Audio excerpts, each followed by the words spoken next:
అర్హతను బట్టి ఇందిరమ్మ ఇల్లు వస్తుందని, ప్రతి 2 నెలలకు ఒకసారి ఇందిరమ్మ ఇళ్ల ప్రక్రియ కొనసాగుతుందని మంత్రి పొన్నం ప్రభాకర్ తెలిపారు. సిద్దిపేట జిల్లా హుస్నాబాద్ మున్సిపల్ ఆఫీసులో ఇందిరమ్మ ఇళ్ల పట్టాల పంపిణీ కార్యక్రమంలో మంత్రి పాల్గొన్నారు.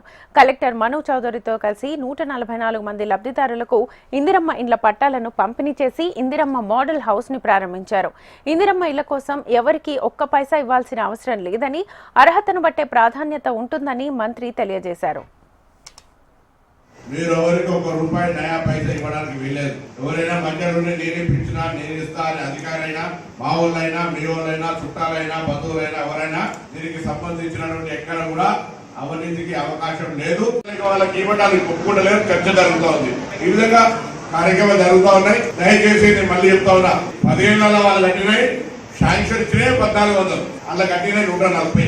మేము ఏడాదికి టౌన్ 200 మండలాల కట్టలే. ప్రతి ఊరికి ఇందిరమ్మ ఇల్లు ఉంటుంది.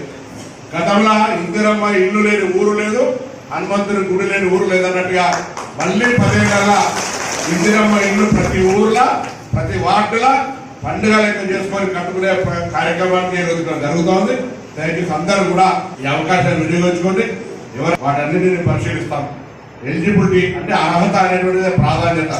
అర్హత ఉన్న మీ దృష్టికి ఎవరి అధికారుల దృష్టికి వచ్చినా, ప్రజాప్రతినిధుల దృష్టికి వచ్చినా, మీకు కూడా ఎక్కడ అర్హత ఉంది రాలేదంటే నేను ఎక్స్ట్రా కోణాలను తీసుకొచ్చి ఇచ్చే ప్రయత్నం చేస్తా. కానీ ఎవరికి ఈర్ష్యపడేటువంటి ప్రయత్నం వద్దు. అందరికి ఇచ్చేటువంటి బాధ్యత మాది.